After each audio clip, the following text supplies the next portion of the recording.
friends, welcome back to Brilliant Blue Reviews. My name is Heather and this video is going to be my review of Wicked for Good.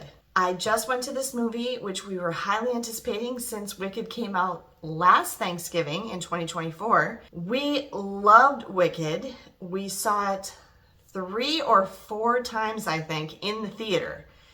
And one of the times we went to it, we even saw it when we were in Munich, Germany last December. I will link that video for when we saw it in Germany up here for you. And I will link my review of Wicked at the end of this video so you can go back and see what my thoughts were at the time when we saw Wicked. So I saw this movie just now on Thanksgiving Day 2025 with 2 of my kids, the same 2 kids that I saw Wicked with previously, and that was my daughter Megan and my son Ben. So we had all seen Wicked together before. We've also all seen Wicked, the Broadway musical, when it toured in Minneapolis, but it was a long time ago. I want to say probably at least 10 years ago. And I have to admit, we don't remember it very well. My daughter remembered it the best, but she's even feeling very uncertain right now after seeing the movie. She's really questioning her memory of the show now because the movie really perplexed us. You probably already heard some things prior to my review going up, but I want to share with you my own review here just to kind of give you my perspective. I had not heard good things, which was making me a little bit nervous. The 2 that kind of stand out to me, 2 other channels that I follow that do movie reviews. One is Jeremy Johns, and he did a review, and he's a person who is not really into musicals, and he had never seen the musical Wicked. So he didn't know anything about the plot or what happens with the main characters or anything like that. And he said, which I thought this was interesting, that he felt like the movie was kind of made for people who were fans of the musical. And at first I thought, okay, well that kind of makes sense. But now that we've seen it, I don't think I necessarily agree with that. Because if anything, it kind of confused us and stuff, and we're not sure of things now. Whereas the first movie had so much musicality to it and so many great songs, and it was very fun and colorful and everything. This one wasn't. Okay, I'll come back to that. And then the other person that I saw is Brian from the Awards Contender. Now he said in his review that he had heard a lot of negative feedback about the movie and everything, but that he didn't think that the feedback was fair and that he actually thought the movie was better than he expected based on the feedback that he had heard from people who had seen it prior to him. So that's what I kind of went in there. So I didn't really I had kind of mixed expectations about it. I think the person who was most disappointed by the movie was my daughter, because she said, as we were sitting there discussing it during the credits at the end of the movie, she said, I was expecting to be completely blown away, and she just wasn't. Let me give you our rating because we all agreed. We are going to give this a 3 out of 5 for Wicked for Good. Now, my son Ben just said, I'll give it a 3, okay? And then we kind of discussed it and we agreed, because what I said was, this movie, just this one, kind of felt like a lot of Broadway or West End shows feel to me, in that the first half can be kind of slow and kind of drag, and I might even be thinking to myself, I think I want to leave at intermission, but then I'll make myself stay, and the second half, the act 2 or whatever of a show, will be better, and then I'll be glad that I stayed. These movies, Wicked and Wicked 2, are generally reflective of Act 1 and Act 2 of the show, the live show Wicked. In that regard, that isn't true, because I definitely think Wicked, the first movie, was far superior to Wicked for Good. So in that case, the first movie was better. But if you're looking at just this movie, Wicked for Good, that released in November of 2025, I think that this movie alone, the first half of it was slow and kind of boring and disappointing, and the second half of the movie gets better. That was kind of my take. So what I said was, I'd give the first half of this movie a 2 in that I did not like it. And I even turned to Megan and said, I'm bored. And the second half of the movie, I would give a 4 in that I did really like it. I didn't love it, but I liked it a lot. So if you average those two out, that brings us to a 3 for the movie as a whole. So I liked the second half of the movie better than the first half. One thing is just pacing. It picks up a lot in the second half and just more stuff happens. The first half is really slow and kind of dull. And so you got to kind of endure it, really. I mean, some things do happen that you need to know, but I don't know, it just wasn't great. Now, another thing that you need to know is that they filmed this movie at the same time as they made the first one. They filmed them right together at the same time. It was all one big shoot. That's good for continuity because not a lot of time is supposed to have passed and everybody needs to look exactly the same and everything. But it's kind of surprising that they filmed it all at once because the tone of it is so different. And also, they changed some things with the cinematography, almost in a good way, actually. But also, I felt like they were more dependent on sets. And I don't know, it was just odd. And one thing that really perplexed us is the fact that we can't remember the show, the play, well enough. We're not sure what actually happened in the live show anymore. We're doubting our own memories. We're like, did that happen in the play? Is this what happened? Is this how it ended? We really don't know. I mean, we're going to probably have to look it up, but I didn't want to do that before I made this review because I just got home from the movie theater. I wanted to make this when it's fresh in my head without any kind of, I'm going to go watch a bunch of other videos and stuff that I've been saving about it and everything, things you missed and things you need to know and all that stuff. I'll watch these after I make this review. The one thing too is that they set it up at the end in this movie like there's going to be another movie. And both Ben on this side of me and the two people that were sitting on this side of Megan said at the end, is there going to be a third one? Because it totally felt like they were going to make a third one. So I don't know. Does anybody know if they're planning to make another one? Because they'd have to make something up. Because I think we're off the book then, the original Wizard of Oz book, and we're off of, or is there a Wicked book? There's a Wicked book, okay? And then we're off of what the original musical was. So they would have to literally write something new to make a third movie. But they totally set it up like the way they set up a movie, like they're going to make another movie. So that was interesting. Okay, and then Megan said something interesting. She says, doesn't it feel like they weren't really in it? And I know exactly what she means. It's like, I don't even know how to describe it. It's like none of the characters were really in the movie. I mean, it was so strange. It was like nobody, with one exception. I'll tell you who had the biggest standout role and who did an absolutely phenomenal job. And that was Ariana Grande as Glinda. And she did really, really great in this. I almost would say she even did better in this than in the first one. She was very impressive. She did a really good job, and she definitely probably had the most screen time by far.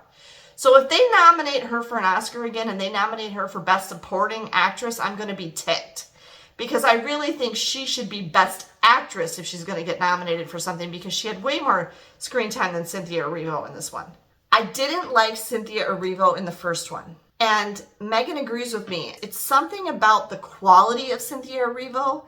And I talked about how her face is too soft, but also just the way she sings the songs and the way she acts it and stuff. I think they're trying to make Elphaba a very sympathetic character, but they almost go farther than they do in the play in these movies. If you look at Idina Menzel, who played Elphaba in the original Broadway production, her voice, her singing voice is very passionate and bold. And Megan pointed out a song from each movie The Wizard and I in Wicked, and then something about her being Wicked. It's the cinematography for it was really good, but Megan didn't like how she sang it. And so we just don't think she fit the character that great. Now, I'm not saying Cynthia Erivo didn't do a fantastic job, but it's like she didn't do it right, I guess is what I'm saying. Something about her performance of Elphaba doesn't feel correct or something, I guess is what it is. And she just kind of bugged me. And then the other thing is, I really felt like she had zero chemistry with Jonathan Bailey. Okay, Jonathan Bailey, the actor, is gay, okay? But he's hot, okay? I think he's hot. I thought he was a very attractive guy in the first Wicked movie. He's totally, isn't he people's sexiest man alive right now? Okay, he is. And with Ariana Grande, and I feel like there could have been somebody else that he could have had chemistry with, but I just feel like those two actors did not have any chemistry at all. And so the scenes with them felt weird and kind of awkward and uncomfortable. And I didn't like that aspect of it either. But then there was just so many things about the story, like the main parts of the story, like stuff that happens when the main plot points and the main things that happen to a number of the characters happen like we knew they were going to happen. But like it was almost like the order of the way things happened and like how it ended, and certain scenes like we're like, did that happen in the live show, or was that how that went? And we're just kind of scratching our heads like we're not sure about it. The other thing that was a real letdown was the music. Most of the songs seemed basically like reprises or remixes of songs from Wicked. And there's 2 new songs in this one, and they're fine. They're perfectly nice songs, but they're not very memorable. They don't really stick with you or wow you or anything. And then the one song, Changed for Good, is the big one, and that is still stuck in my head. And that, takes you right to the end of the movie. That one was good, but that was like really the only like musical thing that stood out to me. There was definitely a lot less music in this movie than there was in Wicked in the first one. And it doesn't have the fun, playful quality at all of the first movie. It's much more a drama. This one is basically a straight drama with almost no humor, if any, and it's very serious and pretty dramatic like the whole time. So it feels heavier than the first one, for sure. Going back to like the first half being slower and more deliberate, there were 2 standout scenes, both of which were in the second half of the movie that I did really like. And both of them were scenes where Elphaba and Glinda were together. One is in Munchkinland, right after Glinda in The Wizard of Oz sends Dorothy off on the yellow brick road with Toto to go find the wizard, okay? So it picks up right there. And this is right after the Wicked Witch of the East gets the house dropped on her in The Wizard of Oz, okay? Find out in this movie, or if you've seen the show, you know who the Wicked Witch of the East is. That is probably the only humorous part really in the whole movie, is something happens between Elphaba and Glinda there. And then it ends up being kind of an emotional thing. And that scene I really liked and was really good. That was a pretty powerful scene. And then later on, when the song Changed for Good comes up, the scene again with Elphaba and Glinda at this castle, that was a very powerful, very emotional scene. Almost started to get a little teary at that one. That was a really good, powerful scene, and I liked that. Those were probably my 2 favorite scenes in the movie, and really about the only things that kind of stood out to me. Otherwise, it was kind of forgettable. Oh, I know one other part that I liked. I liked the part, but again, this is something that I'm like, was that in the show? Because I don't know. There was a part earlier on where it was the wizard and Elphaba and Glinda together.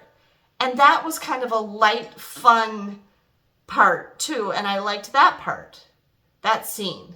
But yeah, it just has us doubting ourselves about the memory of the show. And so it felt very confusing for the most part to us. But a more serious, darker, more dramatic, heavier part of the story. If it's been a while since you've seen Wicked on Broadway or, touring Broadway or whatever, like it has been for us, you might have this same sense of confusion and uncertainty that we have. I almost wonder if it would have been better for us if we hadn't seen Wicked, the live show, because we would have gone in there knowing nothing and we wouldn't have known what would happen. And then it would have been more like, oh, wow. Oh, that's interesting. Like somebody who'd never seen it, it would have been more surprising and just interesting, I guess. But because we knew what was the main plot points were and we knew what was going to happen, but then we couldn't reconcile our memory of the live show with this movie, we ended up being confused and uncertain and feeling ill at ease or whatever. And so that, coupled with the different overall feel of the movie, the darker tone, and the disappointment about the music as a whole, it felt like kind of a letdown. So, not saying it's not good and that you shouldn't see it, but unlike the first one, I have no desire whatsoever to go see this again. I mean, maybe like when it comes out on streaming, I might try watching them back to back just so I can get the whole thing in one swoop, but that'll be like 5 hours long. So I'd have to be like really, really bored or something to do that. But because it's a long movie, it's long. So brace yourself. Go to the bathroom beforehand. Probably similar in length to the first one. I want to say it's like 2 hours and 20 minutes or something.